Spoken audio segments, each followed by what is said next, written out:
அந்த மார்ஜின் அவருக்கு கொடுங்கன்னு தான் நான் சொல்கிறேன். தயவுசெய்து அவரை விமர்சிக்காதீங்க, தயவுசெய்து அவர் இப்பயே எடை போடாதீங்க. அந்த மார்ஜின் அவருக்கு கொடுங்க, உழைக்கட்டும், அவர் பேசட்டும், தன்னுடைய உள்ள கிடக்க என்னங்கிறத சொல்லட்டும், அதை எப்படி செயல்படுத்துவாருங்கிறத தெரியப்படுத்தட்டும், அந்த கட்சி எப்படி என்னென்ன கனவுகளையும் திட்டங்களையும் இந்த மக்களுக்கு வச்சுருங்கிறத சொல்லட்டும், மக்கள் முடிவு பண்ணட்டும். ஒரு தேர்தல் இல்லை, 2 தேர்தல் இல்லை, பல தேர்தல்களை சந்திக்கட்டும். ஏன்னா இது ஒரு மொமெண்டரி ப்ளஷர் இல்லை, செம்பருத்தி இல்லை காலையில் பூத்து சாயந்தரம் வாடி போகிறதுக்கு. இது ஒரு நிலைத்த நிற்கக்கூடிய ஒரு அரிய வகை ரோஜா பூ மாதிரி இந்த அரசியல். பூத்துதுன்னா பல நாட்களுக்கு இருக்கிற மாதிரி, ஆர்கிட் மாதிரி. அதனால் இந்த பொய் மலருங்கிறது பல நாட்கள் இருக்கும். இந்த வாய்ப்பு அவர் கொடுங்க. அவரை விமர்சிக்கிறதும் தவறு, அளவுக்கு அதிகமாக அவர் எடை போடுறதும் தவறு. ஏன்னா அவருக்கு அது அவரை மிஸ்கைட் பண்ணிடக்கூடாது. சார் வணக்கம். வணக்கம். இந்த 2026 சட்டமன்ற தேர்தல் ஒரு புதுமையான தேர்தலாக இருக்க போகுதுன்னு அரசியல் தலைவர்கள், அரசியல் ஆய்வாளர்கள் எல்லாருமே சொல்கிறாங்க. உங்களுடைய பார்வை என்ன சார்? ஒவ்வொரு தேர்தலுமே ஒரு வித்தியாசமான தேர்தலாக தான் எப்பயுமே இருந்து வந்திருக்கு. ஒவ்வொரு தேர்தலையுமே ஒரு புது ஃபினாமினாவாக இருக்கும். இதில் ஏன் புதுமையாக இருக்க போகுதுன்னு சொல்கிறாங்கன்னு எனக்கு தெரியல, நிஜமாக எனக்கு புரியல. எனக்கு ஒருவேளை அவர் தம்பி விஜய் கட்சி ஆரம்பித்து வர்றதுனால சொல்கிறாங்களா அப்படிங்கிறது எனக்கு தெரியல. ஆனால் ஒவ்வொரு எலெக்ஷனுமே அந்த தேர்தலினுடைய மையப்புள்ளியாக ஒரு கருத்து மாறி மாறி தான் இருந்துகிட்ருக்கு. கடந்த பல தேர்தல்கள் உங்களுக்கு நினைவுக்கு வந்த தேர்தல்கள் ஒவ்வொன்றையும் பார்த்தீங்கன்னா நான் விவரித்து சொல்ல வேண்டியதில்லை, எல்லாருக்கும் தெரியும். Man never steps into the same ரிவர்னு சொல்லுவாங்க. மனிதன் அதே நதியில் கால் வைப்பதில்லை அப்படிம்பாங்க. அப்படின்னு என்ன அர்த்தம்னா, தண்ணி ஓடிக்கிட்டே இருக்குது. அதனால் இப்போ நான் கால் வைக்கும்போது அந்த நதியில் ஓடின தண்ணி வேறு, நீங்கள் அடுத்தப்பில் ஒரு நிமிஷம் கழித்து கால் வைக்கும்போது ஓடுற தண்ணிங்கிறது வேறு. நிச்சயமாக. அதுபோலவே தேர்தலுங்கிறது அந்தந்த காலத்துலேயும் அந்தந்த காலகட்டத்துக்கு எது பிரச்சனையோ எது முக்கியமானதோ அதை மையமாக வச்சு தான் இருந்திருக்கு. அந்த வகையில் ஒவ்வொரு தேர்தலுமே வித்தியாசமான தேர்தல் தான். இந்த தேர்தலை நீங்கள் அடுத்த முறை யாராவது உங்கள்கிட்ட அப்படி சொன்னாங்கன்னா எதனால் சொல்கிறீங்கன்னு கேட்டு பாருங்கள். ஒரு புது என்ட்ரண்ட் இருக்கிறாரு, நடிகர் விஜய் தலைவர் ஆகிறாரு, அதனால இது வித்தியாசமாக இருக்கும் அப்படின்னாங்கன்னா, சில ஆண்டுகளுக்கு முன்னாடி சீமான் ஒரு பெரிய ஃபோர்ஸாக வந்தார், கமலஹாசன். அதுக்கு முன்னாடி கமலஹாசன் வந்தார், அதுக்கு முன்னாடி விஜயகாந்த் வந்தார், அதுக்கு முன்னாடி ஒவ்வொரு காலகட்டத்திலையும் ஒரு காலகட்டத்தில் நிறைய ஜாதி அமைப்புகள்லாம் அரசியல் கட்சிகளாச்சு. அதை எல்லோரும் சொன்னாங்க. இப்போ உதாரணத்துக்கு 2001 சொன்னாங்க, நிறைய ஜாதி அமைப்புகள்லாம் சேர்ந்து நின்னப்போ இது ஒரு வித்தியாசமான தேர்தலாக இருக்குங்க, நிறைய ஜாதி கட்டுப்பாடுலாம் அப்படிலாம் சொன்னாங்க. ஒவ்வொன்றிலையும் ஒன்று இருக்கும். அது வித்தியாசமாக இருக்குமா இல்லையா அப்படிங்கிறத ரிசல்ட்டு தான் அதை நமக்கு சொல்லும். மக்கள் எதை மையமாக வைத்து இந்த தேர்தலை சந்தித்தார்கள் அப்படிங்கிறத தேர்தலுடைய முடிவுகள் தான் நமக்கு சொல்லும். பொதுவாக சார், இங்கே தமிழ்நாட்டில் என்னுடைய இதில் நான் பார்த்த வரையும் வாக்காளர்கள் ஆர்வமாக வாக்களிக்கிறது அப்படின்னு பார்க்கும்போது நம்ம எதிர்பார்க்குற அளவுக்கு இருக்காது. கிராமப்புறங்களில் 80% கூட தொடுது. சென்னை மாதிரியான நகரங்களில் 60-65 தொடுறதே பெரிய பிரச்சனையாக இருக்குது. நிறைய பேர் ஓட்டு போடுறத வெறும் கடமையாக, இல்லை இன்றைக்கி ஒரு நாள் லீவு ஏதோ ஓட்டு போடுவோம் அப்படின்னு போடுறவங்க இருக்காங்க. இந்த தேர்தலில் விஜய் வந்ததின் காரணமாக, இல்லை சீமான் இருக்கிறது காரணமாக இந்த இளைஞர்கள் இருக்காங்க இல்லையா, அரசியலுக்கு அப்பாற்பட்டு இருக்கிற நிறைய இளைஞர்கள் அரசியல் பற்றி தெரிஞ்சுக்கிறாங்க, பேசுகிறாங்க. அவங்களுக்கு ஏதோ ஒரு ஆர்வம், அவங்க பார்த்துக்கிட்டு இருந்த ஒரு முகம் இன்றைக்கி அரசியலுக்குள்ளேயும் வந்துருச்சுன்ற ஒரு காரணத்துக்காக கூட உள்ளே வராங்களே, அவங்கெல்லாம் ஓட்டு போடும்போது இந்த தேர்தலுடைய முடிவுகள் நிச்சயமாக புதுசாக தானே இருக்கும்னு ஒரு பார்வை இருக்குது எனக்கு. இதில் ஒரு உரத்த சிந்தனை முயற்சி செய்தோம்னா, அதில் யோசிச்சு பாருங்கள், 92 லட்சம் வாக்காளர்கள் பெயரை நீக்கினாங்க இல்லையா எஸ்ஐஆரில். அதில் சரிபாதி கூட மறுபடியும் போய் என் பேரை சேர்த்துங்கன்னு சொல்லலை இல்லையா. இப்போ இந்த மறுபடியும் இதெல்லாம் கொடுத்தப்ப சரிபாதி கூட சொல்லலை. அதுலேயும் ஆரம்பத்தில் ஒரு 9 லட்சம் பேர் தான் சொன்னாங்க. என்னுடைய ஐயப்பாடு என்னென்னா, இந்த 92 லட்சம் வாக்காளர்கள் நீக்கினாங்கல்ல, அந்த வாக்காளர்கள் அவங்க தான் அந்த லிஸ்ட்டில் இருந்தாங்களே தவிர எக்ஸிஸ்டிங்காக இல்லையோன்னு ஒரு சந்தேகம் உண்டு எனக்கு. லிஸ்ட்டில் பேர் இருந்துச்சு, அப்படி ஒரு ஆள் இல்லாமல் இருந்தாங்களோ அப்படின்னு எனக்கு ஒரு சந்தேகம் இருக்குது. அதனால தான் ஓட்டிங் பர்சன்டேஜ் கம்மியாகிட்டு இருந்ததோ நகர்ப்புறங்களில் அப்படின்னு எனக்கு ஒரு சந்தேகம் இருக்குது. கிராமப்புறங்களில் சேர்க்கிறதும் நீக்கிறதும், உதாரணத்துக்கு கிராமங்களில் அந்த ஹேம்லெட்ஸ் இருக்கே, சின்ன சின்ன குடிசை சின்ன சின்ன குடியிருப்பு பகுதிகள், குடிசை இல்லை குடியிருப்பு பகுதிகள் இருக்கே, அந்த குடியிருப்பு பகுதிகளில் யாராவது ஒருத்தர் மிஸ்ஸிங்னா கூட எல்லாருக்குமே தெரிஞ்சிடும் இல்லையா? ஆமாம். சாயந்தரம் ஒரு 7 மணி 8 மணிக்கு அப்புறம் எங்கேயாவது உங்களை பார்த்தீங்கன்னா, வாத்தியாரமா வரல நீ என்ன இங்கே நிற்கிற அப்படின்னு கேட்பாங்க. பார்த்துருக்கீங்களா நீங்கள்? அது மாதிரி அங்கே ரொம்ப ப்ராக்சிமிட்டி அதிகம், இன்டிமசியும் அதிகம். பெரும்பாலும் எல்லாரும் உறவினர்களாக இருப்பாங்க. அதனால் அவர்களுக்கு இருப்பதும் இறப்பதும் புலம்பெயர்ந்து செல்வதும் அதெல்லாம் ஒருத்தருக்கு ஒரு தெரிஞ்ச விஷயமா இருக்கும். அந்த லிஸ்ட்டில் வந்து அது அவ்வளவு முறைகேடுகள் இருக்காது. அதில் நகர்ப்புறங்களில் அனானிமிட்டி இருக்குது. ஒருவர் தெரியாமல், உண்மையே சொல்லணும்னா நாங்கள் ஒரு 12 வருஷமாக இருக்கேன், இந்த எதிர் வீட்டுக்காரர் பேரே எனக்கு தெரியாது. பக்கத்து வீட்டுக்காரர் 2 அடி காம்பவுண்டு, அவர் பேர் எனக்கு தெரியாது. என்னை சுற்றி இருக்கிறவங்க யாரை பற்றி எனக்கு எதுவுமே தெரியாது. 12 வருஷமாக இங்கே இருக்கேன். இது மாதிரி நகர்ப்புறங்களில் இருக்கிறதுக்கு வாய்ப்பு இருக்குது. இதன் காரணமாகத்தான் இந்த ஓட்டிங் பர்சன்டேஜ் இல்லை, அது நகர்ப்புறங்களில் கம்மியாக இருந்தது காரணம் லிஸ்ட்டே வந்து பியூரிஃபைடு லிஸ்ட் இல்லை, ஒரு ஒரு ஒரு தூய்மைப்படுத்தப்பட்ட லிஸ்ட் இல்லையோ அப்படின்னு எனக்கு ஒரு சிந்தனை இப்போ. ஏன்னா 90 லட்சம் பேர் நீக்கிட்டாங்கன்னா ஒரு பெரிய புரட்சி வந்திருக்கணும்ல. ஏன் 1000 பேர் தானே தம்பி ஒரு பூத்தில். அந்த பூத்துக்கு வந்து ஒவ்வொரு கட்சியிலேருந்து 10 பேரை மெம்பராக போட்டிருக்காங்கல்ல, 9 பேர் 8 பேர் மெம்பராக போட்டிருக்காங்கல்ல. அப்போ ஒருத்தருக்கு ஒருத்தர் தெரிஞ்சிருக்கணும்ல. சொல்லிட்டு புரியுது உங்களுக்கு நிச்சயமா ஃபாலோ? இப்போ அந்த 1000 பேர்னா வீடுகள்னு பார்த்தீங்கன்னா எத்தனை வீடு இருக்கும்? 1000 பேருக்கு ஒரு வீட்டுக்கு 300 வீடு வச்சுக்கோங்க. 300 வீடு தான் இருக்கும். இப்போ எங்கள் ஸ்ட்ரீட், எங்கள் 2 ஸ்ட்ரீட்டுமே 300 வீடு ஆயிடுச்சே. அதனால் அந்த பூத் ஏஜென்ட்டுக்கு தெரிஞ்சிருக்கணும், கட்சி ஏஜென்ட்ஸுக்கு தெரிஞ்சிருக்கணும்ல. அப்போ அந்த லிஸ்ட்டில் என்னுடைய ஐயப்பாடு இது. 90 லட்சம் 92 லட்சம் பேர் நீக்கியிருக்காங்கன்னா ஒவ்வொரு கட்சிக்கும் இந்த ஊரில் இன்னாருக்கு ஓட்டு போடுவாங்கன்னு கூட சொல்கிறாங்கல்ல. ஆமாம் சார், அது டிஎம்கே ஓட்டு சார்னு சொல்கிறாங்கல்ல. ஆமாம், அது காங்கிரஸ் ஓட்டு சார்னு சொல்கிறாங்கல்ல. ஆமாம். அப்போ அவங்க எங்கே இருக்காங்களா இல்லையாங்கிறது அந்த ஏஜென்ட்டுக்கு தெரியுமில்ல. நிச்சயமாக. அப்போ என்ன அர்த்தமாகுதுன்னா, இருக்கிறவங்கெல்லாம் ஓட்டு போட்டுட்டு தான் இருந்திருக்காங்க, லிஸ்ட்டில் பேர் இருந்தது, அவ்வளோதான். அப்படிங்கிறது என்னுடைய ஹைப்போதசிஸ், என்னுடைய எண்ணம். Okay sir. இந்த 67 தேர்தல், 77 தேர்தல், 2026 இப்படி ஒரு கனெக்ஷன் சொல்கிறாங்களே சார், அந்த 2 தேர்தல்களை போல இது தமிழக அரசியல் வரலாற்றில் ஒரு திருப்புமுனை தேர்தலாக ஒன்றும் இருக்காது. I don't think so. ஒவ்வொரு தேர்தலுமே ஏன் ஐ டோன்ட் திங்க் ஸோன்னா, ஒவ்வொரு தேர்தலுமே ஒரு டேர்னிங் பாயிண்ட் தானே தம்பி. ஒவ்வொரு தேர்தலுமே ஒரு மாற்றம் தானே. ஆனால் அந்த 67 77 மிகப்பெரிய மாற்றங்களை கொண்டு வந்த தேர்தல் தானே சார். காங்கிரஸை வீழ்த்தி விட்டு திமுக வருது, திமுகவிலிருந்து எம்ஜிஆர் ஒரு இயக்கத்தை கண்டு அது மாபெரும் இயக்கமாக உருவாகுது. அந்த வகையில் கேட்குறேன். ஆமாம், அந்த ஆட்சி மாற்றங்கள் வரும், ஆட்சி மாற்றங்கள் இருந்தது. 67 தேர்தல் அதுக்கு ரொம்ப பிரதான காரணம் 2. ஒன்று வந்து இந்திய எதிர்ப்பு போராட்டம், மாணவர்கள் மத்தியில் இருந்த ஒரு பெரிய எழுச்சி, அதனுடைய தொடர்ச்சியான விலைவாசி உயர்வு, அரிசி பஞ்சம். அது காங்கிரஸ் கட்சி ஆட்சியாளன்னு இல்லை, இந்தியாவே அப்படி தான் இருந்தது. அப்போ ஷிப் டு மவுத்துன்னு சொல்லுவாங்க. ஷிப் டு மவுத்துனா கடலில் வந்து வெளிநாடுகள்லேருந்து உதவி கப்பலில் வரும், வந்த உடனே அது வந்து சோறாகும் ஒவ்வொரு வீட்லேயும். அப்படி தான் இந்தியாவே இருந்தது. அது ஒரு காரணம். அப்புறம் ட்ரவுட், அப்போல்லாம் பெரிய வறட்சி, இவ்வளவு குடிநீர் திட்டங்கள் இல்லை, மின்சாரம் இல்லை, இந்தியாவினுடைய பொருளாதாரம் ரொம்ப பலகீனமான ஒரு பொருளாதாரமாக இருந்தது. பிறகு 2வது பெரிய காரணம் எம்ஜிஆர் அவர்கள் சுடப்பட்டது. அது ஒரு பெரிய அலையாக இருந்தது. அவர் மேலே ஒரு சிம்பத்தி இருந்தது. அப்பொழுதும் கூட தேர்தலில் திமுக வெற்றி பெற்றது மிகப்பெரிய வாக்கு எண்ணிக்கையில் எல்லாம் வெற்றி பெறலை, சொற்ப வாக்கு வித்தியாசம். நார்மலாக எப்படி வெற்றி பெறுகிறப்போ அப்படி தான் இருந்தது. அதனால் அது ஒரு பெரிய மைல்ஸ்டோன் எலெக்ஷன். ஒரு கட்சி தோற்றுது, ஒரு கட்சி ஜெயிச்சுது, ஆனால் அது மைல்ஸ்டோன் எலெக்ஷன்னு நான் நினைக்கல. காங்கிரஸை வீழ்த்தியதால் நம்ம அப்படி பார்க்கக்கூடாதா? ஒரு மாநில கட்சி ஆட்சிக்கு வந்த தேர்தல் அப்படின்னா உங்களுக்கு ப்ரொக்ரெசிவாக இருந்திருக்கேன். 57 என்ட்ரி வந்தது, 52லேயே காங்கிரஸுக்கு எதிரான உறுப்பினர்கள்லாம் கம்யூனிஸ்டில் மற்ற சின்ன மாநில கட்சிகள் இதெல்லாம் வெற்றி பெற்றாங்க.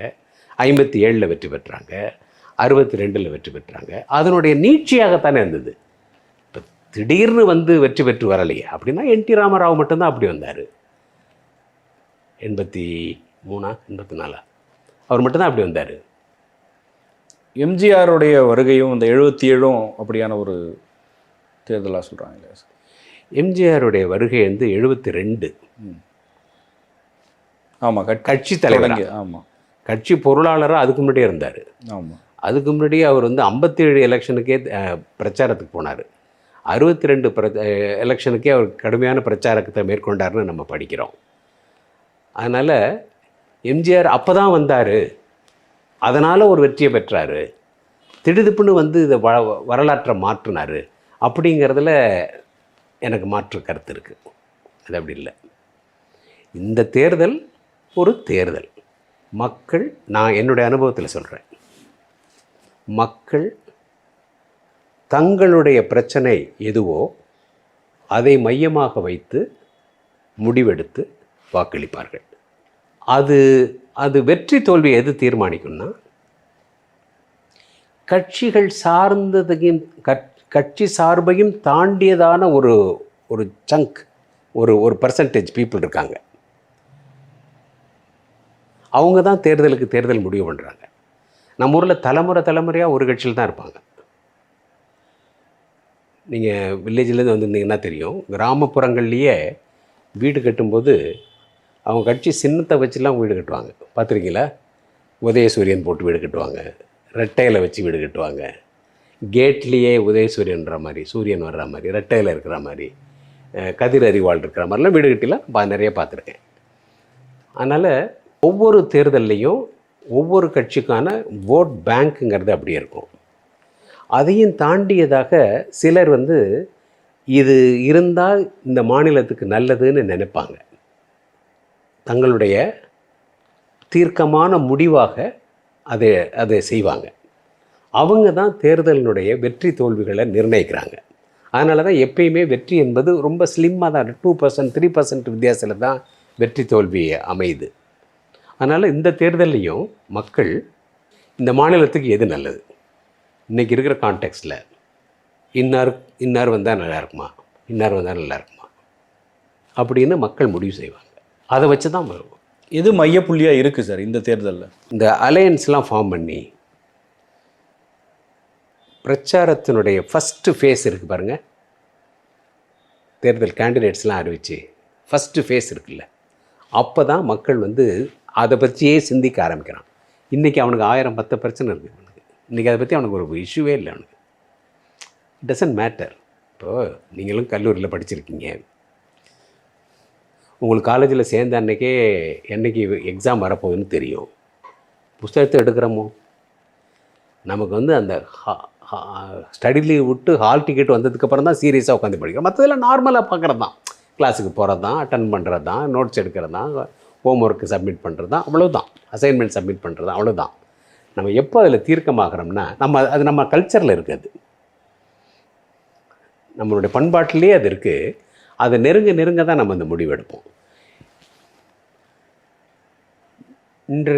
இன்றைய சூழலில் மக்கள் இன்னைக்கு இன்னமும் தேர்தலை பற்றி பெருசாக யோசிக்கலைங்கிறதா என்னுடைய கருத்து. ஆனால் இப்போ வெளியில் நம்ம செய்தி சேகரிக்க போகும்போது சார், ஒரு விஷயத்தை நான் கவனிக்கிறேன் எல்லா இடங்கள்லையும், திமுக அதிமுக அவர்கள் செய்த திட்டங்கள்லாம் நம்ம பார்க்குறோம், எல்லாருக்கும் தெரியுது. அதை தாண்டி இது 2 கட்சிகள் மேலேயும் மக்களுக்கு ஏதோ காரணமே இல்லாத ஒரு வெறுப்பு இருக்குது. யாராவது புதுசாக வரமாட்டாங்களா, இவங்க போதும், இன்னொருத்தருக்கு வாய்ப்பளிப்போம் அப்படின்ற ஒரு எண்ணம் வந்து பரவலாக பல இடங்களில் இருக்கிறத பார்க்க முடியுது. மிக முக்கியமாக விளிம்பு நிலை மக்கள்கிட்ட இது அதிகமாக இருக்கிறத பார்க்க முடியுது.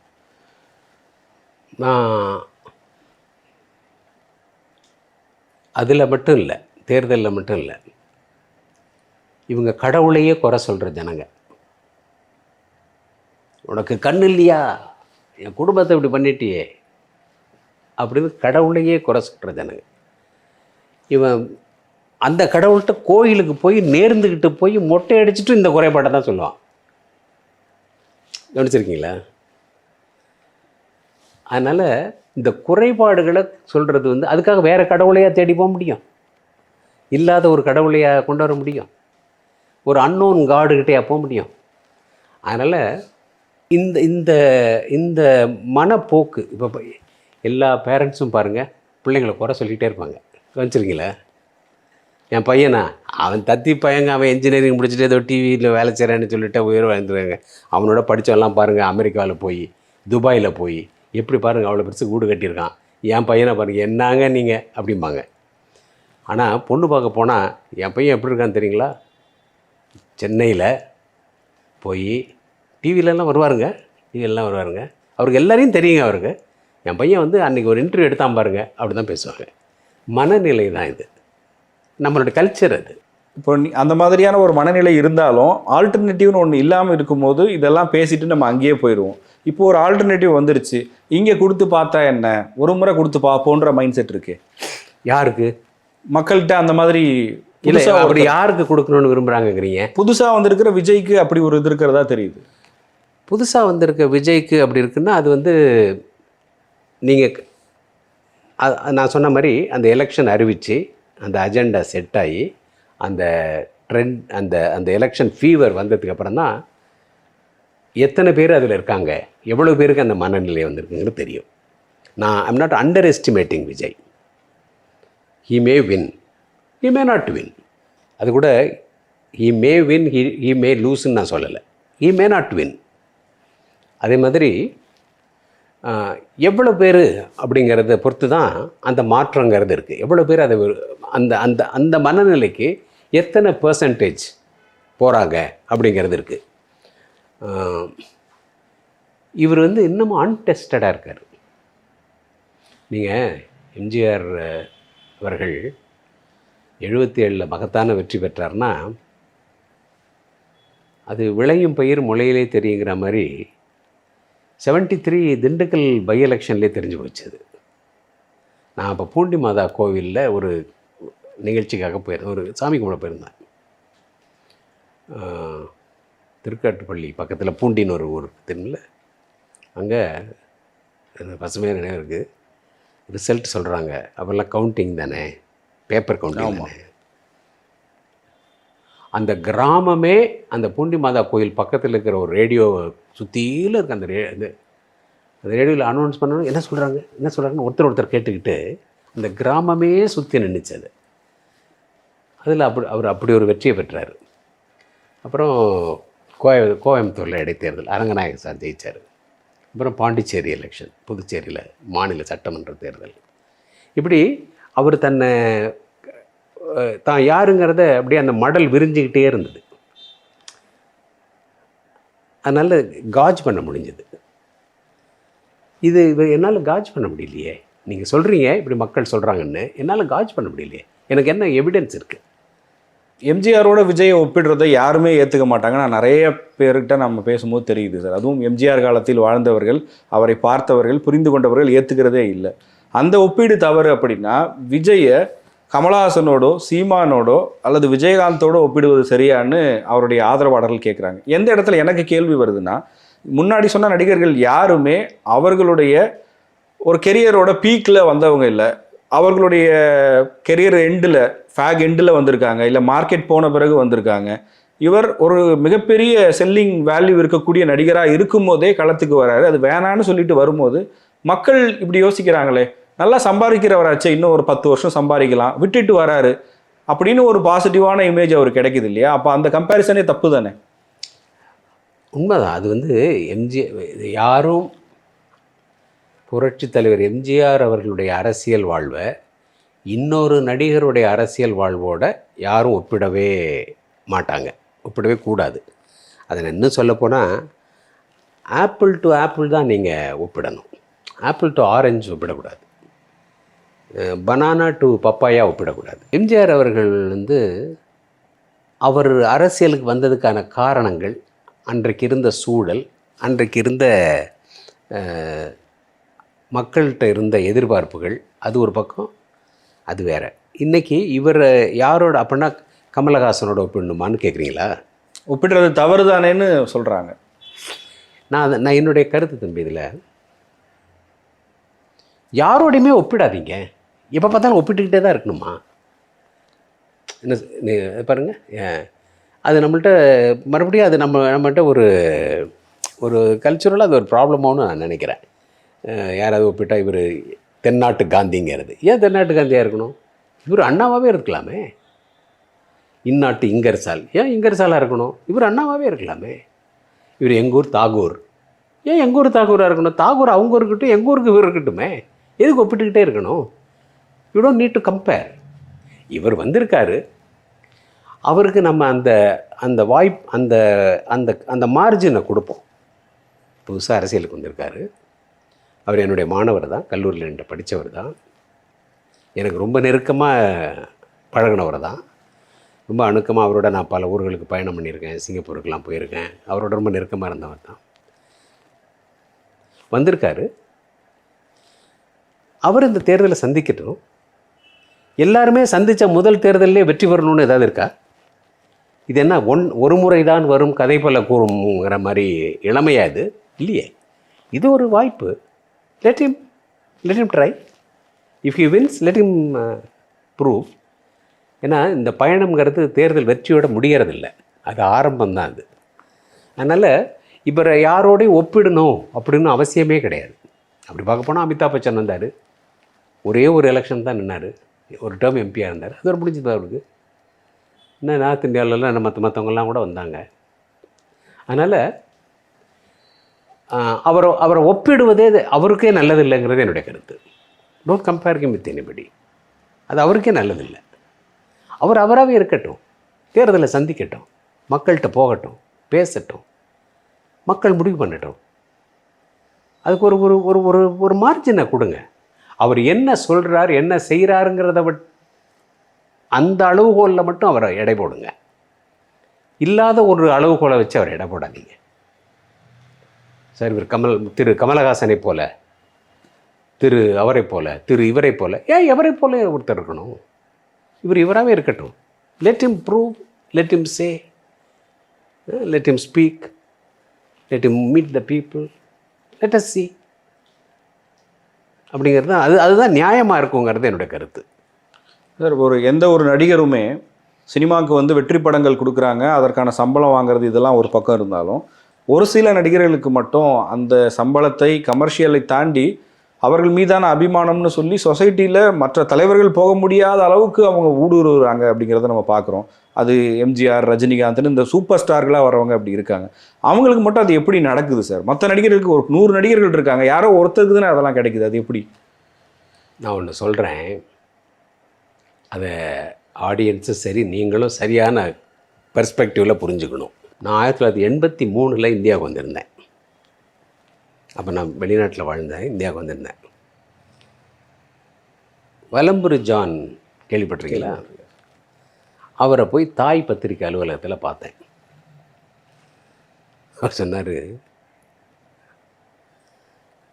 இந்த சினிமா தமிழ்நாட்டு அரசியல் இப்படி இருக்குது, சினிமாவை மையமாக வச்சுருக்கேன். அப்படிலாம் நான் என்ன வெளிநாட்டிலேருந்து வந்திருக்கேன்ல, நான் ஒரு இன்டலெக்சுவலாக காட்டிக்கணும்ல, தமிழ்நாட்டை பற்றி ஒரு ஒரு இதாக நான் பேசணும்ல, ஒரு எடை போட்டு பேசணும்ல. அது ஒரு ஒரு ஒரு மனநிலை. அப்போ இந்த என்ஆர்ஐங்களுக்கு உரிய மனநிலை. அப்போ அவர் சொன்னார், தம்பி ஒரு ஊரில் அப்போ வந்து இந்த முந்தானை முடிச்சுன்னு ஒரு படம் வந்திருந்தது, பாக்கியராஜோட படம் வந்திருந்தது. அதில் தவக்கலைன்னு ஒருத்தர் நடிச்சிருந்தார்.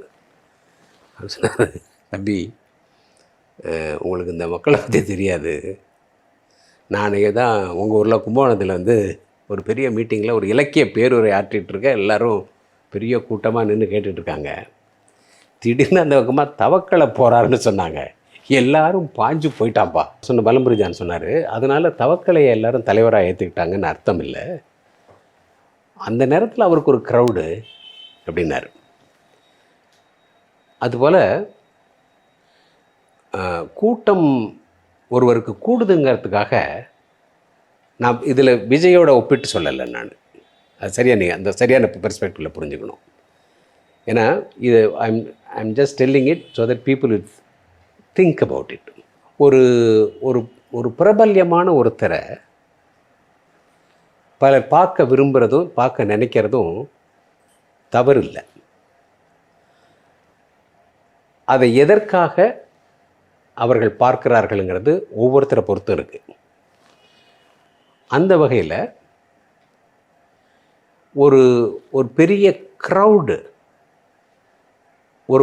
ஒருவரை வெற்றிக்கு அழைச்சிட்டு போய்டும்னு நான் நம்பலை. அந்த க்ரௌடை அவர் எப்படி ஓட்டாக மாற்றுறாரு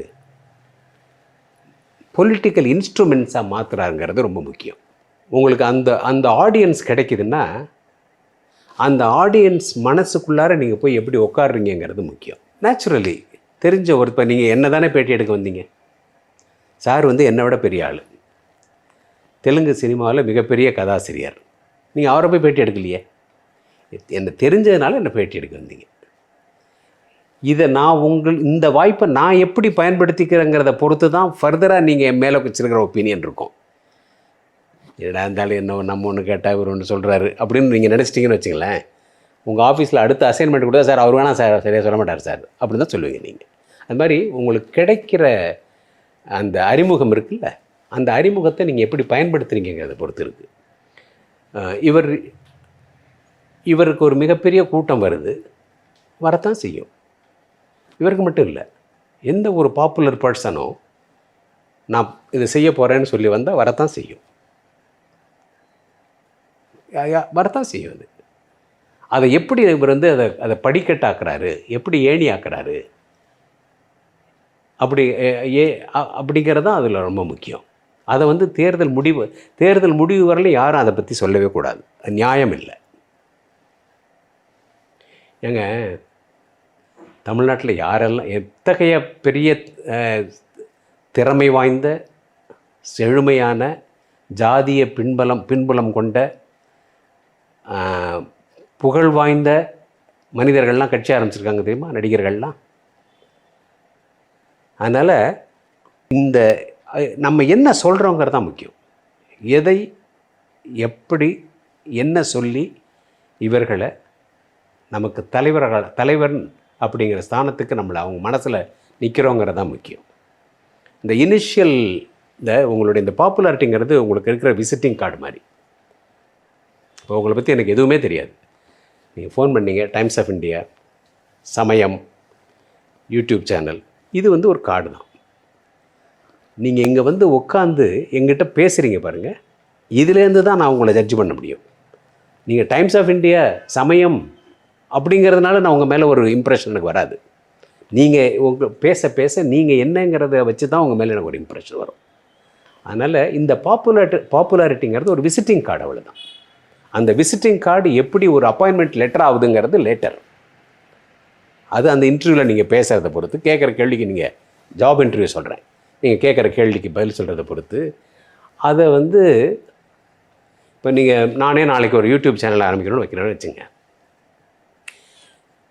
என்ன ரொம்ப இம்ப்ரெசிவாக நீங்கள் என்ன இந்த இன்டர்வியூலாம் கேள்வி கேட்டிருந்தீங்கன்னா நான் என்ன நினைப்பேன்னா, ஒரு பையன் வந்தார், அவர் வேலைக்கு ஒரு வர கேள்வி அங்கே என்ன 50 ரூபா வாங்குறாரா, நம்ம ஒரு 20% ஜாஸ்தி கொடுக்கலாம், ஒரு வாரம் கொஞ்சம் கேட்டு பாருங்களேன் அப்படின்னு சொல்லுவேன் இல்லை. அதுதான் அந்த how you make use of it, not use of the people, use of the opportunity. அதை இவர் எப்படி பண்ண போகிறாங்கிறத வெயிட் பண்ணி தான் பார்க்கணும். அந்த மார்ஜின் அவருக்கு கொடுங்கன்னு தான் நான் சொல்கிறேன். தயவுசெய்து அவரை விமர்சிக்காதீங்க, தயவுசெய்து அவர் இப்பயே எடை போடாதீங்க. அந்த மார்ஜின் அவருக்கு கொடுங்க, உழைக்கட்டும், அவர் பேசட்டும், தன்னுடைய உள்ள கிடக்க என்னங்கிறத சொல்லட்டும், அது எப்படி செயல்படுத்துவாருங்கிறத தெரியப்படுத்தட்டும். அந்த கட்சி எப்படி என்னென்ன கனவுகளையும் திட்டங்களையும் இந்த மக்களுக்கு வச்சுருங்கிறத சொல்லட்டும். மக்கள் முடிவு பண்ணட்டும். ஒரு தேர்தல் இல்லை, 2 தேர்தல் இல்லை, பல தேர்தல்களை சந்திக்கட்டும். ஏன்னா இது வந்து ஒரு மொமெண்டரி ப்ளஷர் இல்லை, செம்பருத்தி இல்லை காலையில் பூத்து சாயந்தரம் வாடி போகிறதுக்கு. இது ஒரு நிலைத்த நிற்கக்கூடிய ஒரு அரிய வகை ரோஜா பூ மாதிரி இந்த அரசியல். பூத்துதுன்னா பல நாட்களுக்கு இருக்கிற மாதிரி, ஆர்கிட் மாதிரி. அதனால் இந்த கொய் மலருங்கிறது பல நாட்கள் இருக்கும். இந்த வாய்ப்பு அவர் கொடுங்க. அவரை விமர்சிக்கிறதும் தவறு, அளவுக்கு அதிகமாக அவர் எடை போடுறதும் தவறு. ஏன்னா அவருக்கு அது வந்து அவரை மிஸ்கைட் பண்ணிடக்கூடாது. நம்ம எப்படியோ அப்படின்னு நினச்சிடக்கூடாது. நீங்கள் வேறு ஏதாவது சொல்லணுமா சார்? எனக்கு வேறு ஒன்றும் இல்லை. ஆனால் ஒன்று நான் சொல்கிறேன். நான் வந்து எனக்கு வந்து நினைவு தெரிஞ்சு நடந்த மிகப்பெரிய தேர்தல் அனுபவங்கிறது 77லேருந்துன்னு சொல்லலாம். அதுக்கு முன்னே நான் சின்ன பையன், 77ன்னு சொல்லலாம். ஒவ்வொரு தேர்தல்லையும் உங்களுக்கு ஒரு கட்சி இருக்கும், நீங்கள் என்ன ஆனாலும் அந்த கட்சிக்கு தான் ஓட்டு போடுவீங்க. எனக்கு ஒரு கட்சி இருக்கும், நான் என்ன ஆனாலும் அந்த கட்சி தான் போடுவேன். ஆனால் அவங்க 2 பேருக்கும் ஒவ்வொரு தேர்தலையும் தன் குடும்பம், இந்த சமூகம், இந்த மாநிலம், இதற்கான எதிர்காலம், இதன் மேலான அக்கறை, இதெல்லாம் மனசில் வச்சு ஓட்டு போடுவாங்க. அதுக்காக அவங்க பச்சோந்திகள் இல்லை, சந்தர்ப்பவாதிகள் இல்லை. அதை நான் என்ன சொல்ல வருவேன்னா கலெக்டிவ் கான்ஷியன்ஸ்னு சொல்லுவேன், மனசாட்சி. இந்திய மக்கள் தொன்று தொட்டு ஆண்டுகள் பலவாக நமக்கு இருந்த அறநெறிகள் காரணமாக, சமய உணர்வுகள் காரணமாக, நமக்கு இருந்த தொன்மையான இலக்கியங்கள் காரணமாக ஒரு ஒட்டுமொத்தமாக சிந்திக்கும்போது ரொம்ப அறம் சார்ந்து சிந்திப்பாங்கங்கிறது என்னுடைய பார்வை. ரொம்ப நியாயமாக சிந்திப்பாங்க, ரொம்ப ஒழுக்கமாக வாக்களிப்பாங்க. காசு பணம் பெரிய அதெல்லாம் வேறு விஷயம். அப்படிலாம் பார்த்தா அம்பானிகளும் அதானிகளும் டாட்டாக்களும் பிர்லாக்களும் தான் அந்த நாட்டில் மந்திரிகளாக இருந்திருக்க முடியும். ஆனால் அப்படி இருக்கிறது இல்லையா? ஒரு சாதாரண மனிதன் தானே வர்றான், மிக மிக சாதாரண மனிதன் தானே ஆரம்பத்தில் வர்றான். அப்புறம் அவன் அம்பானி ஆனா அதானி ஆகிறாங்கிறது வேறு விஷயம். அது மக்களுடைய பிரச்சனை இல்லை, அது அவனுடைய பிரச்சனை, அவனுடைய சந்தர்ப்பம், சூழ்நிலை. அதனால் இந்த மக்கள், இந்திய மக்கள், நம்ம ஜனநாயகம் ரொம்ப மெச்சோர்டு ஜனநாயகம்ங்கிறது என்னோடய உறுதியான நம்பிக்கை. ரொம்ப பண்பட்ட, ரொம்ப நியாயமான, ரொம்ப நேர்மையான தேர்தல்கிறது இந்திய தேர்தல் முறைங்கிறது நான் உறுதியாக நம்புகிறேன். ஏன்னா பல நாட்டினுடைய தேர்தல்களை நான் பார்த்துருக்குறேன். அமெரிக்கன் எலெக்ஷனுக்கு ஒரு தடவை நான் அப்சர்வராக போல பார்வையாளராக என்னை அழைச்சிட்டு போயிருக்காங்க, நான் பார்த்துருக்கேன். பிலிப்பீன்ஸ் நாட்டில் தான் தேர்தலை பார்த்துருக்கேன், பல தேர்தல்களை பார்த்துருக்கேன். மற்ற நாட்டு தேர்தல்களை பற்றியெல்லாம் படிச்சிருக்கேன். இந்திய தேர்தல் என்பது எப்படி இந்திய அரசியல் சட்டம் உலகத்தினுடைய மிகச்சிறந்த அரசியல் சட்டங்களில் ஒன்றுன்னு நம்ம சொல்கிறோமோ, அதுபோல் இந்திய தேர்தல் முறை என்பது ஒரு அற்புதமான தேர்தல் முறை. இந்திய வாக்காளர்கள் ரொம்ப மெச்சோர்டு வாக்காளர்கள். இந்த விசில் அடிச்சுக்கிட்டு, சைக்கிளில் ஏறிக்கிட்டு, மோட்டர் சைக்கிளில் ஏறிக்கிட்டு, அங்கே தாவிக்கிட்டு, அங்கேருந்து குதிச்சுக்கிட்டு, போஸ்டர் அடிச்சுக்கிட்டு, போஸ்டர் கிழிச்சிக்கிட்டு, சாணி அடிச்சுக்கிட்டு, இப்படி கொஞ்சம் பேர் இருப்பாங்கன்னா, அந்த மாதிரியான டீவியன்ட் பிஹேவியர், அபரேஷன் எல்லா இடத்துலையும் உண்டு. 5 விரல்களும் ஒன்று போல் இருக்கிறதில்ல, அது எல்லா இடத்துலையும் உண்டு. அதையும் தாண்டி நம்முடைய ஜனநாயகம், இந்திய ஜனநாயகம் என்பது வணங்கத்தக்க ஒரு ஜனநாயகம். இதுதான் மாடல் பலருக்கு. நம்மளை சுற்றி இருக்கிற நாடுகளை பாருங்கள், பங்களாதேஷ், நேபாள், பாகிஸ்தான், ஆப்கானிஸ்தான், இலங்கை, பர்மா, இவங்கெல்லாம் நம்ம சுற்றி இருக்கிறவங்க. இந்த எரிகின்ற தீ பந்தங்களுக்கு மத்தியில் எவ்வளோ அற்புதமான ஒரு ஜனநாயகத்தை நம்ம காத்து வச்சுருக்குறோம். ஒன்றுமே தெரியாது இந்த ஜனங்க அப்படிலாம் நம்ம சொல்கிறோம், படிக்காதவங்க. அது 77 எமர்ஜென்சியில் நீங்கள் பார்த்துக்க கூட மாட்டீங்க. அப்போ அந்த எமர்ஜென்சியில் மக்கள் அவ்வளோ தைரியமாக இந்திரா காந்தி அம்மாவை தோக்கடிச்சாங்களே, என்னென்னு சொல்கிறது? வட இந்தியா பூரா தோக்கடிச்சாங்கன்னா தென்னிந்தியா பூரா எமர்ஜென்சியாக இருந்த போதிலும் அவர்கள் அதனால் பெற்ற பலன் காரணமாக இந்திரா காந்தி அம்மாவுக்கு ஆதரவாக வாக்களித்தாங்களே. அதுதான். அப்படின்னா அப்புறம் 2 வருஷத்தில் நடந்த தேர்தலில் அதே இந்திரா காந்தியை மிகப்பெரிய வெற்றி அடைய செய்தார்களே. அதெல்லாம் இந்த பின்னணியில் தான் நான் சொல்கிறேன், இந்திய ஜனநாயகம் ஒரு அற்புதமான மெக்கானிசம். குறைபாடுகள் இல்லாமல் மனிதன் இல்லை, மனிதன் ஏற்படுத்திய நிறுவனங்கள் இல்லை, கவர்மெண்ட்ஸ் இல்லை, சட்டங்கள் இல்லை. காலத்தால் எல்லாம் இவால்வ் ஆகும். அதனால் அந்த இருக்கிற சாய்ஸில் எது பெஸ்ட்டுன்னு மெஜாரிட்டியான மக்கள் தேர்ந்தெடுக்கிறாங்களோ அதை எல்லோரும் ஏற்றுக்கொள்வது தான் ஜனநாயகம்ங்கிறது உலகம் பூரா இருக்கிறது. By the people, for the people, to the people, அதெல்லாம் சொல்கிறோம். நம்ம 4 பேர் இருக்கோம்னா அதில் 2 பேர் ஒன்று சொல்கிறாங்க, நான் ஒன்று சொல்கிறேன், அவர் ஒன்று சொல்கிறாருன்னா 2 பேர் சொல்கிறத நம்ம 4 பேரும் ஏற்றுக்கணும். அந்த கல்ச்சர் இருக்கணும், அந்த பண்பாடு இருக்கணும். அந்த வகையில் இந்திய மக்கள் அது பாமரர்களாக இருந்தாலும் படித்தவர்களாக இருந்தாலும் நகர்ப்புறமாக இருந்தாலும் கிராமப்புறமாக இருந்தாலும் ஒவ்வொரு தேர்தல்லையும் நம்ம மக்கள் அந்த அந்த கிவன் சர்க்கம்ஸ்டன்சஸில் எது பெஸ்ட் ஆப்ஷனோ பின்வரும் 4ல் ஒன்றை தேர்ந்தெடுன்னு சொன்னால் அதில் தான் எனக்கு தேர்க்க முடியும். நீங்கள் போய் புதுசாக எழுத முடியாதுல்ல, டிஸ்குவாலிஃபைடுமில்ல இந்த ஆன்சரு. அந்த பின்வரும் 4ல் எது சிறந்ததுன்னு அவங்க நினைக்கிறாங்களோ அவங்களுக்கு வாக்களிப்பாங்க. அதை நம்ம ஏற்றுக்கொள்ளுவோம். நாம் இதன் மேலான சந்தேகங்கள் எல்லாம் முன்னிறுத்தி இந்த ஜனநாயக கோட்பாட்டை நம்ம சிதைச்சிட வேண்டாம். ஏன்னா நமக்கு இருக்கிற கடைசி நம்பிக்கைகள்ங்கிறது நீதிமன்றம், அரசியல் சட்டம், ஜனநாயகம். இதை திரும்ப திரும்ப திரும்ப நம்ம நோண்டி கேள்வி கேட்டு விமர்சிக்கலாம். ஆனால் ஒரு அவநம்பிக்கை ஏற்படுத்திட வேண்டாம். விமர்சிப்போம், செப்பனிடுவோம். கான்ஸ்டிடியூஷனை அமெண்ட் பண்ணுறோம்ல, அரசியல் சட்டத்தை மாத்திரமில்ல. அதனால் இந்த ஜனநாயகத்தை நம்ம மதிப்போம். ஒரு நல்ல அரசாங்கத்தை மக்கள் தேர்ந்தெடுப்பாங்க. அந்த நம்பிக்கை எனக்கு ரொம்ப இருக்குது. நன்றி. தேங்க்யூ.